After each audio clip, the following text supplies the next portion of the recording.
strong enough, that response from the MEC, considering the shocking state that the municipality found itself in? Joining us now via Skype is Lebogang Maile, the MEC for Cooperative Governance. Thanks for your time, MEC. We appreciate it. So, you know what's worrying to me? The fact that these administrators have been there for some time and you still say much more work needs to be done.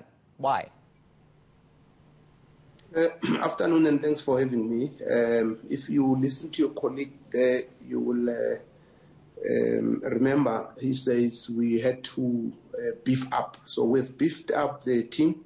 Some of the team members who used to be in Tshwane when it was disbanded, we had to bring them to Emfuleni. And the experience that they have acquired there is coming in handy. And we are hopeful that things will turn around soon. We're working on the situation. I meet with the team every Monday just to monitor the situation weekly, because we are very much concerned about the situation there. Yeah, and of course the municipality was placed under administration in June 2018.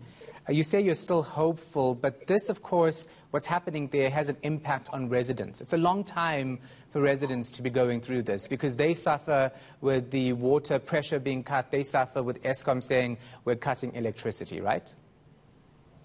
Yeah, you're right. And that's why, because we are also worried about the residents there, we have decided to also invest in service delivery through the Department of Roads in the province. We're spending about 173 million in this financial year to sort out some of the challenges that they're facing.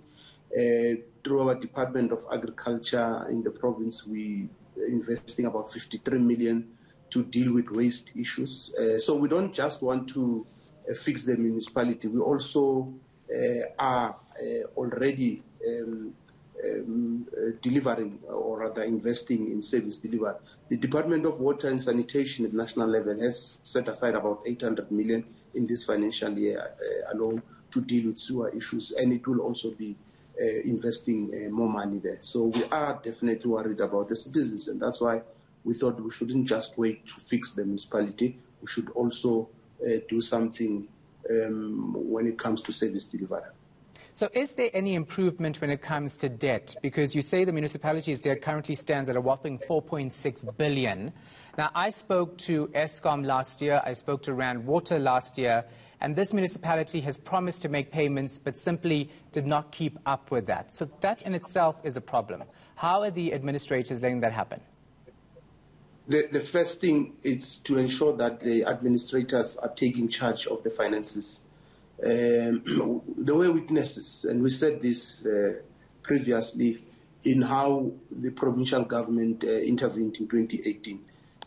The intervention was not firm enough, and that's why one of the things we're working on now is to ensure that they take charge, because you can't say you have intervened, but you still have people in the municipality continuing as if it's business as usual and making decisions, deciding who to be paid and all that. So that's the first thing that we are sorting out. But also, because once we have sorted that out, we should then be able to ensure that the municipality responds, or rather sticks to the commitments that it has made. But also, we want to make sure that the team that is there has the support of the provincial government, ourselves, and that's why we're meeting weekly.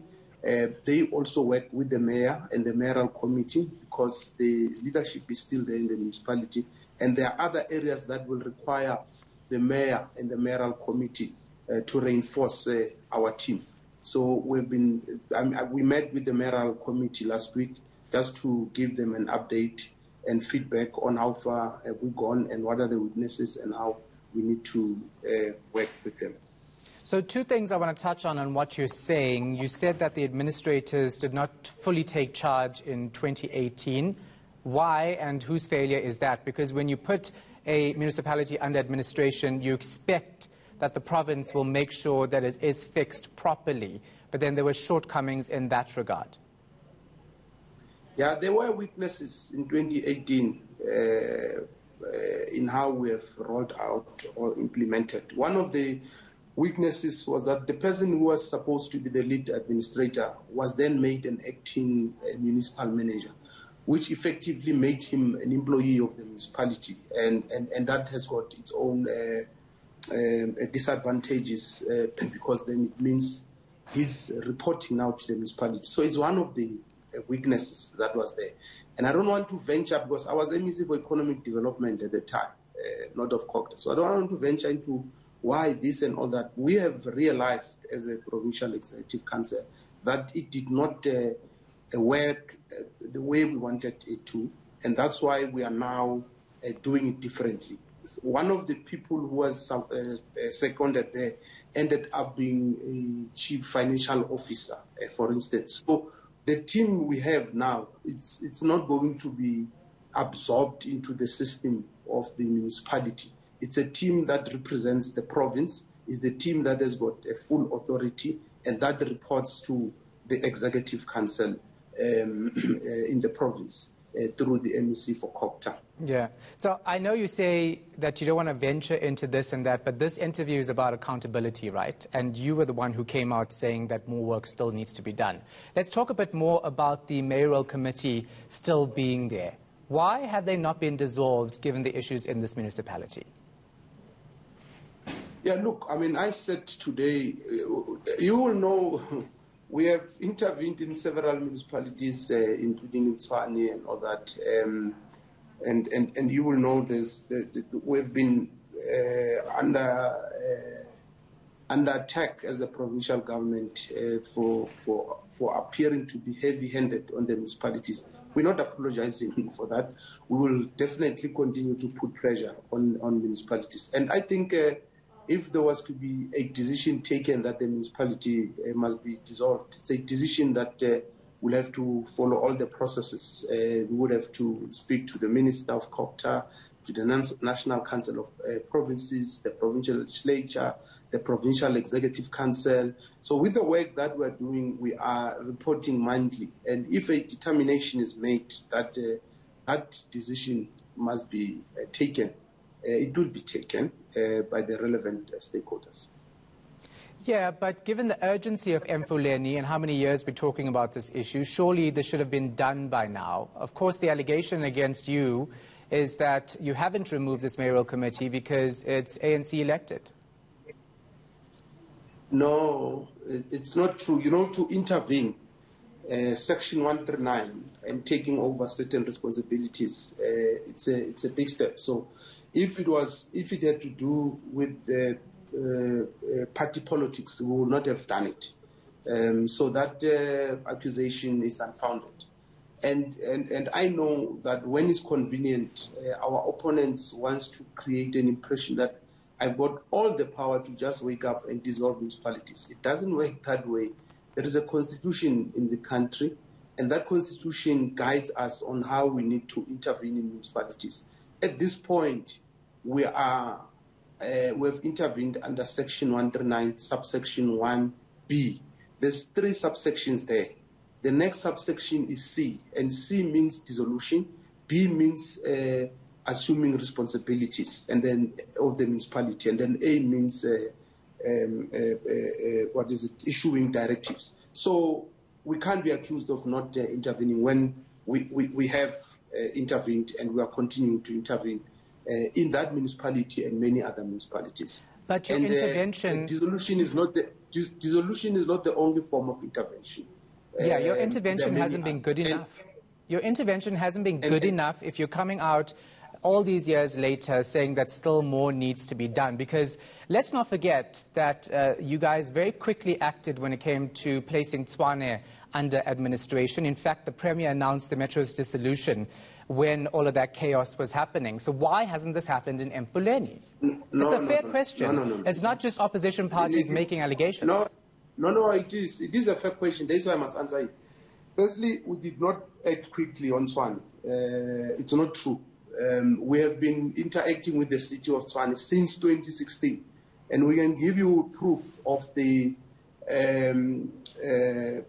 correspondence between the 2 previous MECs before I came, with the city of Tshwane, and I can also give you correspondence between me, and so it was a period of about 2 years or so. So it's not true. And unfortunately, what made matters worse in Tshwane was the non-cooperation of the mayor and the speaker and the council there. So we shouldn't create an impression that we acted in Tshwane because it was a different party. That is certainly not true. We have acted in, and in fact, even in Tshwane, we had started with the 139-1A, and they did not respond to us. If you can follow the Tshwane debacle, or rather the Tshwane issue, when I was corresponding with the speaker and the council, you will realize that there's been a lot of interaction. So the point I'm making is that we are intervening in all the municipalities as and when it's necessary. And believe me, we don't want to be running municipalities. That's not our responsibility. But if we are forced to, we have to come and intervene. It's not easy running a municipality and having to run the provincial government. Our first take is to help them to run their own affairs. And that's what we are trying to do in Emfuleni. Well, you need to do more clearly. Thank you so much for your time. Gauteng Cooperative Governance MEC Lebogang Maile.